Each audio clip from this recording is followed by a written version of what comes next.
Ladies, gentlemen, anime and manga fans alike, my name is Mr. J Lamo, and today we are going to be talking about why I'm so excited for next year's releases. You see, a little over a week ago, Shonen held its yearly Jump Festa event, in which they showcase anime and manga that fans could come to expect for the coming year. And although I am a little tardy to the party, I still wanted to make this video to kind of go over what not only me, but you, the viewer, should be looking forward to in terms of 2024 anime and manga. So strap in and grab a snack, because today we are talking everything an anime fan should be looking forward to come next year. To get us started, Hell's Paradise has been confirmed to be getting its second season. Now, Hell's Paradise really hasn't been the center of attention when it comes to anime, or at least not in anime content. Although the quality is still great and holds up pretty well, it's kind of been cast in a shadow by the other properties being handled by the animation studio. That, of course, being MAPPA. Now, I will say this time and time again. MAPPA is evil for treating their employees like shit, and they need to be trialed or something. I don't know. Either way, their actions need to be justified, and there should be justice for their hardworking animation team, because it's seriously unhealthy what's going on there, but nothing seems to be happening and they just keep on picking up more work. And because of MAPPA taking in so much properties, Hell's Paradise has kind of fallen on deaf ears. That saying, it's not as noticed, I guess, it's not as popular, not as talked about. And don't get me wrong, Hell's Paradise does have its fans, I'm not denying that, but with the release of Jiujitsu Kaizen Season 2, what many claim to be anime of the year, which I agree with, and the release of the finale of Attack on Titan, Hell's Paradise has just kind of been left out. It's still a pretty big release considering its manga's growth, but it just didn't have as much of a splash as everybody was anticipating, and therefore you don't hear a lot about it. But I assure you, despite everything I just said prior, if you are considering watching Hell's Paradise, please do it. And if you haven't seen it already, I'll give you a quick excerpt from the fan wiki and give you a little briefing on what the story's about to really hook you in. Gabimaru is a ninja on death row with one chance to see his wife again, by finding the elixir of immortality on a supernatural island and delivering it to the Shogun. Standing in his way are his fellow convicts and the fearsome beasts that roam the island, devouring or killing anyone they encounter. Many will argue that the manga is better and it's just levels above the anime, which I can see where they're coming from, but I will argue that the animation in this anime is really good, and the translation from the manga to the anime is also pretty seamless. So, if you're looking to give it a try, please do. And with Season 2 around the corner, you'll be set with stacked content. Next up we have Kaiju No. 8, which looks incredible. Now, I will say I don't know a lot about the property, but what I do know is the popularity of it, which is drastic. Kaiju No. 8 has been more than buzzing in the manga community for quite some time now. It's commended for its work on tackling the shonen tropes, with a middle-aged man as the MC instead of a stereotypical teenage boy approach. The anime did receive a lot of negative reception on its first initial trailer, but after this third trailer drop, all that criticism has more than cleared out. The animation just looks crispy, and let me tell you, I am a sucker for giant monsters terrorizing cities, so this is more than floating my boat right now. That sounded really weird. I think the concept, although a little underwhelming, will still be more than entertaining to watch.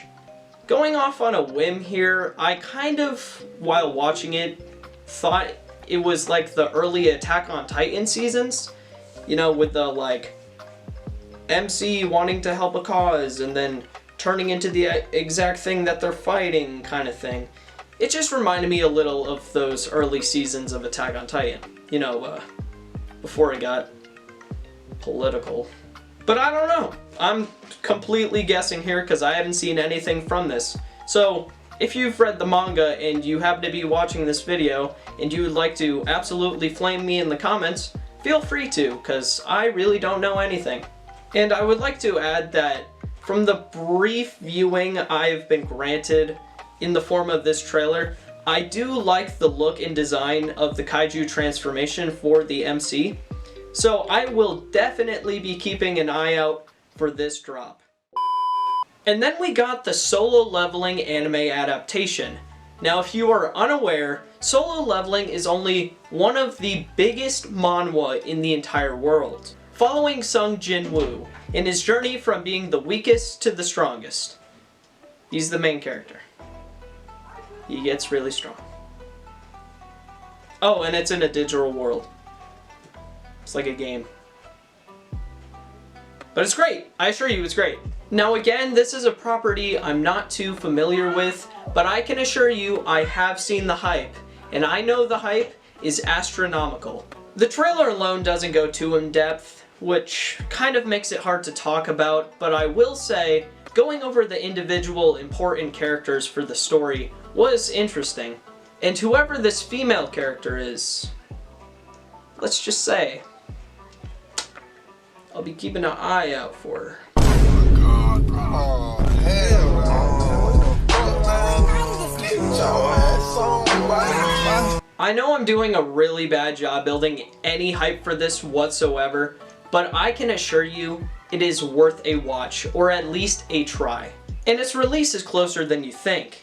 It's scheduled to drop January 6th of next year. So go check it out. And if you hate it, wait for episode 2, because I've personally heard nothing but the best from this series. Now on to something I'm a little more versed in, and that's Daon. Daon is a relatively new series that's been releasing from earlier this year. For reference, the creator of the series, Yukinobu Tatsu, was an assistant of Tatsuki Fujimoto, creator of Chainsaw Man and Fire Punch. So if that gives you any idea as to the madness that ensues in the manga itself, yeah. The series follows Momo Ayase and her classmate Okarun in their transpiring adventures that take place once they confront the fact that both ghosts and aliens do in fact exist, despite their contrary beliefs.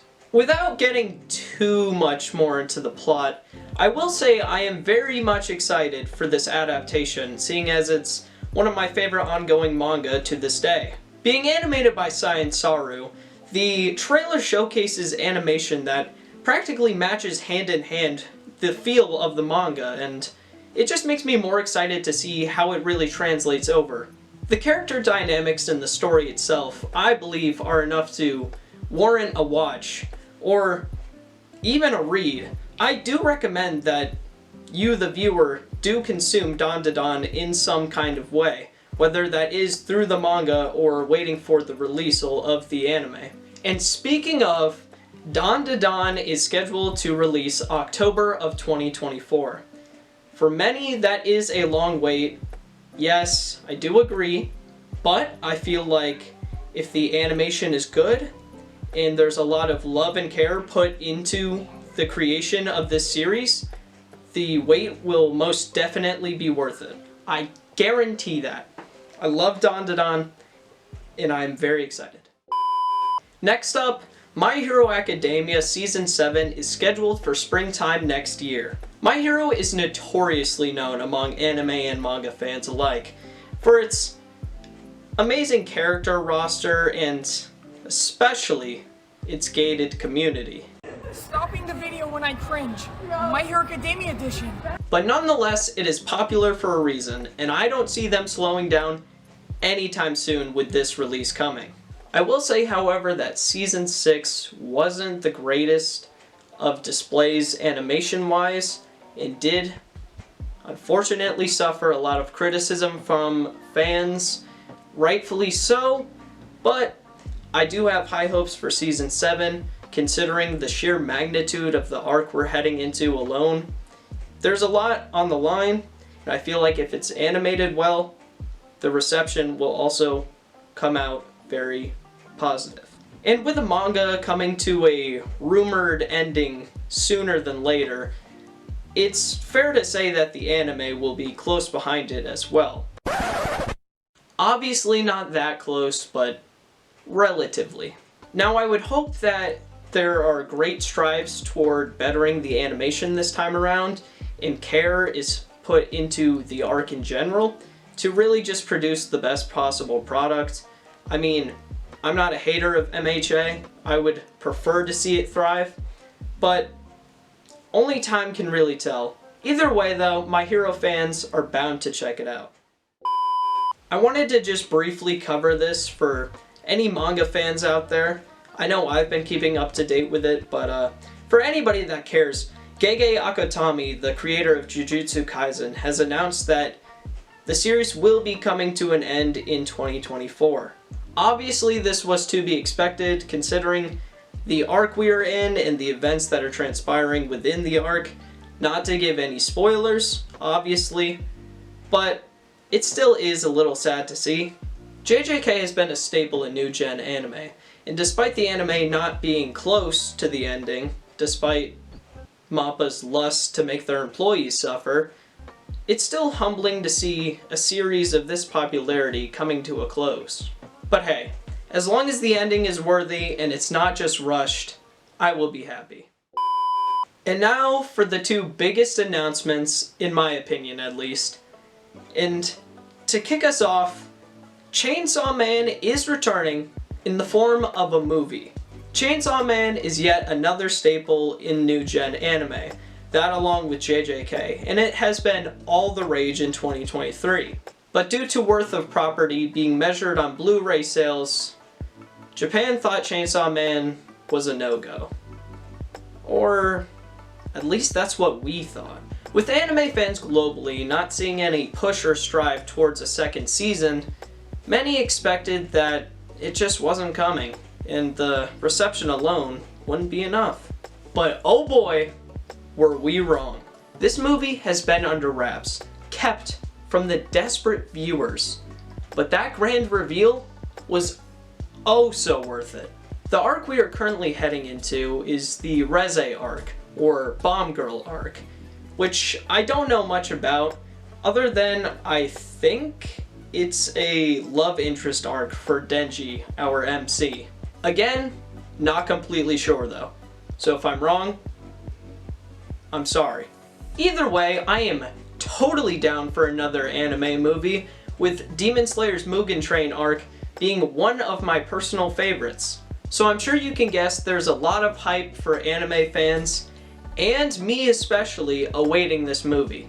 The trailer didn't show too much, but we did get to see a bit of this relationship before it unfolds on the big screen. And let me tell you, just from what I saw, that's a loving couple if I've ever seen one. Assuming that's what it is. And don't get it twisted, I will be desperately waiting for this movie to drop so I could drag my friends to the long-awaited return of Chainsaw Man. And finally, the last, and in my opinion, the biggest announcement of Jump Festa 2024, One Piece is getting a remake. That's right, One Piece remake. You see, it's a mixed bag of fans currently on this subject.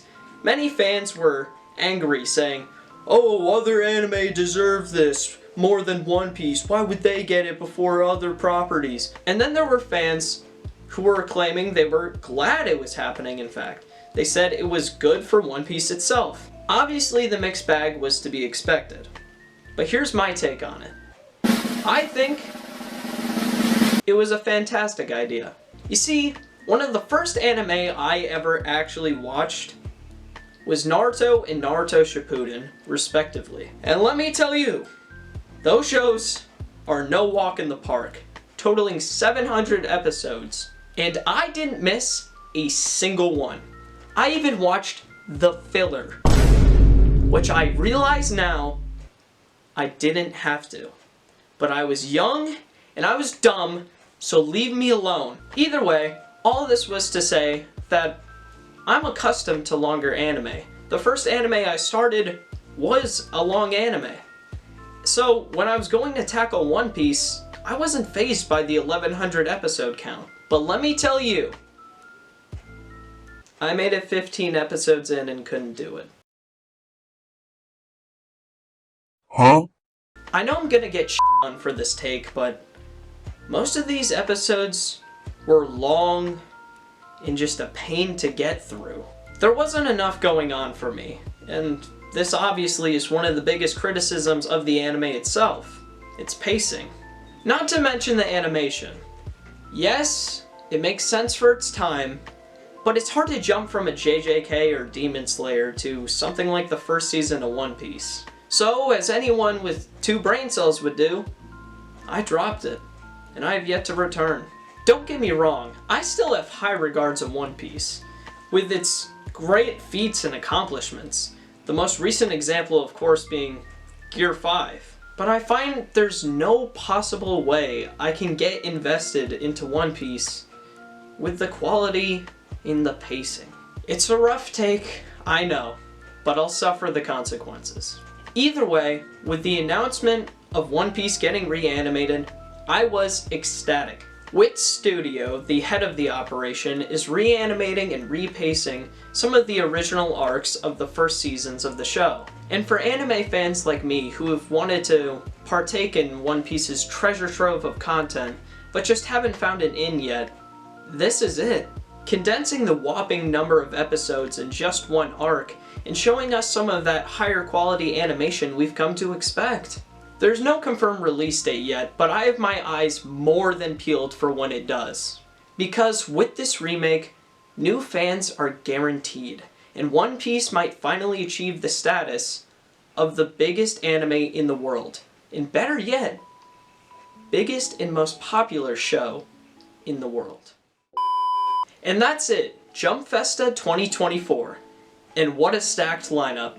From new manga being adapted into anime to unexpected returns and remakes that are bound to take the world by storm.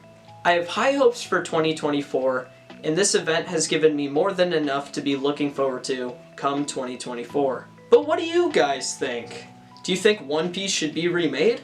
Are you excited for the Chainsaw Man movie? Let me know in the comments down below. Or don't. Totally up to you either way. Real quick, I'd like to give a big shout out to the Weeb Commander for this video's inspiration. His video on Jump Festa 2024 goes a lot more in depth on all the topics covered, and his video obviously is higher quality. He does serve as a very big inspiration for me here on the channel and all my anime-based content, so please go check out and support his video. And while you're down there, go check out some more of his videos, because I assure you, if you like this video, you'll definitely like some of his. But that's about it for me here today. I want to thank you so much for your time, and I'll catch you in the next one. Bye. Finally.